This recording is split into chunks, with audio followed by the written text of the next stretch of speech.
Hello there. Welcome back to Top 10 Tuesdays. I'm Scotty. You're not. Once again, I had to adjust my list because I realized the movie should have been on my top 10 and is not. And ironically, the number 10 wasn't knocked out. I took the number 9 out because I realized I liked the number 9 better, number 10 better than that. So, yeah. So, like I said, we were talking about the top 10 uh, movies based on TV shows. This is my list, my personal preference of everything, and yeah. So,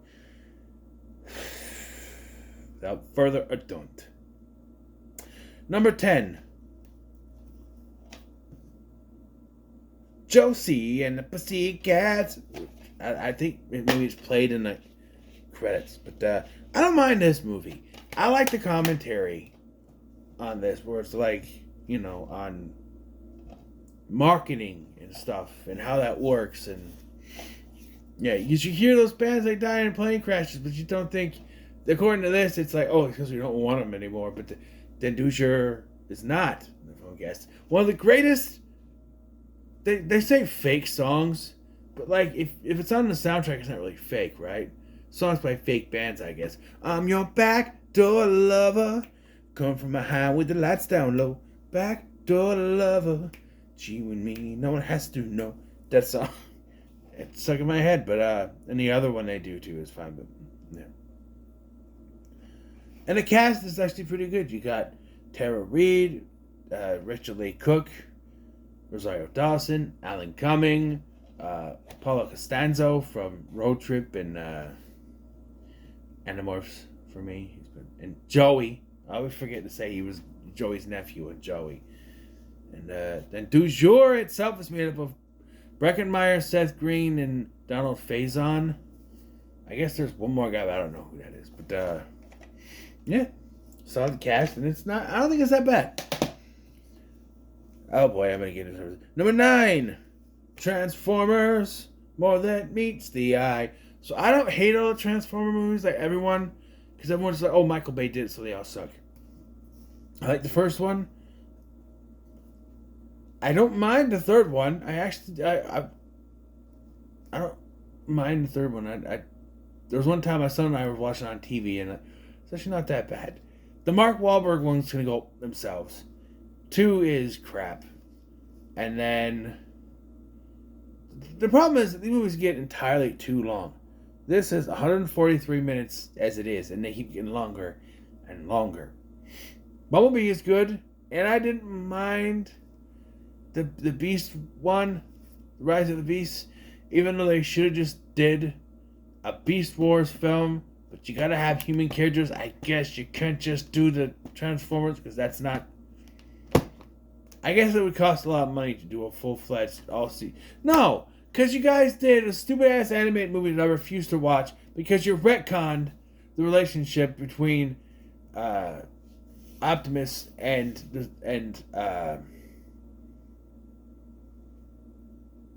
Megatron, which I will never accept. They were never friends. Not once. Not one time. No, they were not. But this was at least a decent start to the franchise. As well as number 8, G.I. Joe, The Rise of Cobra. Tijain. I don't mind this movie. People hate on it. Some people wrongly like the second one more. No, sorry, but no. It's fine, but it's more of, hey, I'm The Rock and I'm going to take over this franchise. And it didn't go anywhere. Because you killed off the main character of the G.I. Joe franchise. So of course it didn't go anywhere. I know Channing Tatum wanted that, but you could just recast him. That's all. The fact that you didn't get any of those are like Snake Eyes. You did that remake or the Snake Eyes movie, which I have, but I haven't watched it yet. I bought it because it was $5. Number 7. 10, 9, 8. Number 7. I'm going to see my pants here, really. Dukes of Hazzard. Now, a lot of people say you're not a true fan of Dukes of Hazzard if you like this movie. And to that I say, off. Okay, I grew up with the show, but I like this movie. Sometimes it doesn't have to be exactly like the show. I like a little bit of change. Burt Reynolds is a little too much as boss, and I don't think the MC Gainey understood what Roscoe was supposed to be. Michael Weston is fine as Enos, but is what it is. And I've always thought that Daisy was woefully miscast in this. They just wanted a pretty face. But Daisy's not blonde. And then if Dukes at the beginning is supposed to be a prequel to this, how does Daisy go from looking like still very good looking actress in that film to the gorgeous Jessica Simpson? How?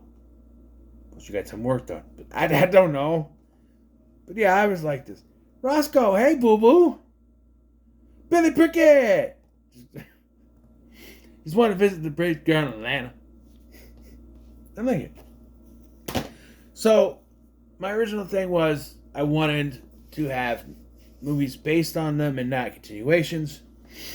And then my number 2 kind of changed that. But my number 6 is also technically, it's on that line because it's Star Trek, J.J. Abrams' Star Trek. But it's its own thing, but also is connected to the originals because of Spock Prime.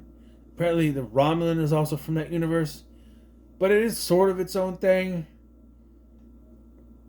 It's a reboot in a way, a parallel universe thing, which works. And I like Chris Pine as Kirk. I like Zachary Quinto as Spock. They're good. And of course, Simon Pegg as Scotty is fantastic. Get down! Number 5. Flintstones. Meet the Flintstones. They're the modern Stone Age family. From the... I like this. Okay, a lot of people roll their eyes at some of the jokes. Like they're filming. That's a running thing even in all the shows. How are they filming? In space? They have TVs. Right? There was one time I was watching the Flintstone Kids and Barney goes, look at my video camera. How are you filming in Stone Age? They watch TV. Captain Caveman and Sun Show was on TV. They watch it. But, yeah. To me, when I think of Fred and Barney, it's John Goodman and Rick Moranis. I will say, Stephen Baldwin's not bad. Neither is Mark Addy in Viva La Rock Vegas, which I haven't reviewed. I don't have it yet. I don't mind that movie either, but as you can tell, I'm not in a hurry to review that. But number 4, the movie I had to kick one out for. I Spy. I love this movie. I'm an Eddie Murphy fan. I love this movie. This is one, we rented this, and I fell in love with it. After I started buying DVDs, this was one I went after. I always think that's something written on there, but it's. I thought the first time I saw it, I'm like, hey, did I make it eyeballs? No, it looks like eyes, but it's not. They're. Yeah. Kit Robinson. 75-0, something like that. He's good. They do change because I think it was tennis, and it was Alex was the tennis guy, and Kelly Robinson was the agent. I think. I don't know, but the flip flopping of Famke Janssen in this is weird. She's like, oh, I'm actually on your side secretly, and I don't know, but she's really evil. But I love this movie. Come here, boys, boils, and ghouls, as I tell you the tale from the Crypt. It is Tales from the Crypt, Demon Knight. It's another one I had to kick out. Not today. I did this yesterday. I put it in there. Tales from the Crypt Demon Knight, based on Tales from the Crypt, of course. And I really was like, yeah, you could technically say this is standalone. It's the same Crypt Keeper, but because that's an anthology series, it works. But again, that's kind of thrown out the window. But yeah, this is fantastic. Ernest Dickerson directed this, and then Billy Zane is just fantastic. Bunch of ho dunk, po dunk, well then there, motherfuckers. Bill Sadler, Janet Pinkett before the Smith. Keep my wife's name out. You have the voice of Roger Rabbit in this. CCH Pounder. Brenda Baki, whoever the hell that is. Thomas Hayden Church. The Sandman. I knew him as Lloyd from Wings. I knew he was in Wings. My mom used to watch Wings back in the day. His name's not Lloyd, is it? I know he was in it. Tony Shalhoub was in it. Was George Wendt in that one too? I don't know. Maybe not. But yeah, this is number 2. Raggy Row. ScoobyDoo. Specifically the first one. Although I also really like the second one, but I had to put this on the list, even though it didn't actually go with, because it's technically supposed to be a continuation of the series, but I don't care. In that case, I could have put Zombie Island, which I think is better than the live action version, but as you see, these are all live action anyway, so yeah, this is great, right? It's Scooby-Doo. Matthew Lillard was so good, he now does the voice of Shaggy full time. I wish they would. The only thing I wish is they would have actually got Frank Welker to show up to do the voice of Scooby, because he was at the time, and they just got someone else to do it. Is it like Neil Fanning or whatever his name is? It's not on the thing here, but yeah. Before we get to number 1, we have a bunch of honorable mentions. Okay, Speed Racer. See, I don't mind this movie. I went to the theater with my friend Tim to watch this. We're both fans of the cartoon. I like it. I thought it was good. Good upgrade from a DVD that I had, but yeah, it's good. I bought the 2 race cars. I saw them somewhere at the Mach 5 and the Phantom Racer. I had little diecast cars. I have them somewhere. I bought both of those. They were displayed at some point. Yeah, I liked the movie. The Fugitive, which was my original number 2 before I stylized it to my liking. This is a fantastic movie and should not be overlooked, but I have no connection to the actual TV show. And if you were thinking this should be on the list, absolutely fucking right it should be. But this is a personal list. If we were going through the objectively best, this is probably number 1. But if you were hoping it was. Next we have Lost in Space, which was also originally on my list. I don't mind this movie. I have fun with it. CGI is terrible, but I have fun with it. Tales from the Crypt, Bordello of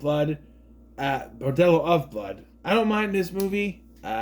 It's certainly better than the third one they tried to do. But it's, The Fall Guy. Yeah, I liked it. Power Rangers. Gotta say it like, so happy to see y'all. Power Rangers. Gotta say it like Little Thor. I also don't mind this, but I know it's not good. But I wanted to put in my honorable mentions because it's Power Rangers. So, yeah.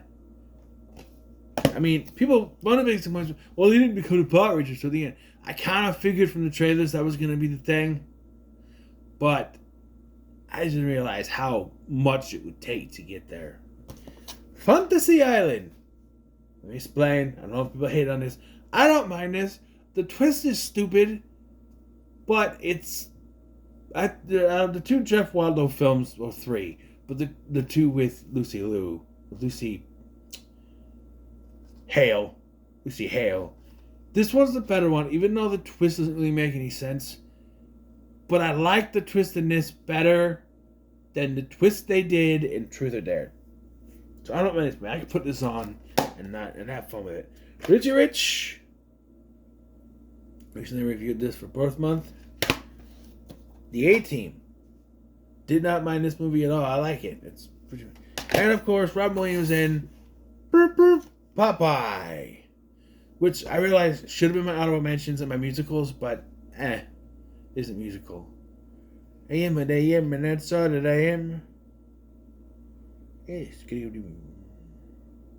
I mean, you know what I mean. So after all those, you go, oh, well, what the hell is your number one then?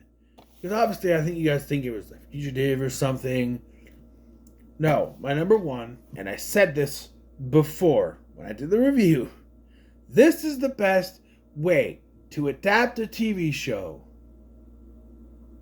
To take it from a show from the 70s, a sitcom from the 70s, and adapt it into the 90s. You take the characters and you don't change a goddamn thing about them, and you just let them loose in the 90s. And I'm, of course, talking about what happens when one day a lady meets a fellow and they know it's much more than a hunch. And the group will somehow form a family. And that's the way they all became the Brady Bunch. The Brady Bunch. The Brady Bunch. It's a Brady Bunch movie. I remember going to see this in a movie theater. And my mom says we didn't. I remember we did. It was me, her, and I think my stepdad, my first stepdad at the time, her first husband. This was 95. They weren't married yet, so... And my sister did not go with because it was PG-13. But I remember we going to see this. And at the part where he goes, clowns never laughed before, rainbows never grew, something like that, right? I remember my mom saying, I just watched the episode where he did that the other day. And because it was on Nick at Night back then. I wish Nick at Night would go back to instead of playing Friends all the time, they're Friends, Modern Family, and then just brought in Big Bang Theory or something. They would go back to doing older classics. Hell, TV Land was supposed to be that, and they still just play like 2.5 Men and shit. Play others. I know that there's Me TV or something like that for those, but I don't know. Maybe I should start watching Me TV more. I should actually look to see if I can record some stuff. Anyway, Brady Bunch. I think this is the best adaptation of the show because you don't have to change it. A lot of adaptations, well, we gotta change it, you know, to fit a movie thing. But no, you don't. Because you literally just take the characters out of the 70s, you plop them into modern day, and you don't change a thing. They're exactly the same characters you knew from the show, different actors, but still. And everyone else in the world is like, what's wrong with them? Because, it's the rest of the world that's different, you know? And every time I watch this, I enjoy it a little bit more, because it's just, I think that it's spot on. The second one gets a little meh. I mean, believe it or not, there was a third one where they went to the White House, but they changed some of the cast except for Shelley Long and Gary Cole. I don't know. It almost makes me want to check that out, but I'm not a big... Apparently, Blake Foster, who was the Blue Ranger in Power Rangers Turbo, is Bobby or Peter? One of the two in that one, but yeah, I like these. I like it. So there you go. My top 10 movies based on TV shows. So what are your thoughts on my list? In the comments below. Make sure you like, share, and subscribe. Next week we are doing the reverse. We're doing the reverse because we did movies based on TV shows, and next week we're letting all the reins off. We're feel the rain, kiss the rain. It's TV shows based on movies. Yes. So until then, thank you for watching. I'm Sky, and I'll see you in the next one.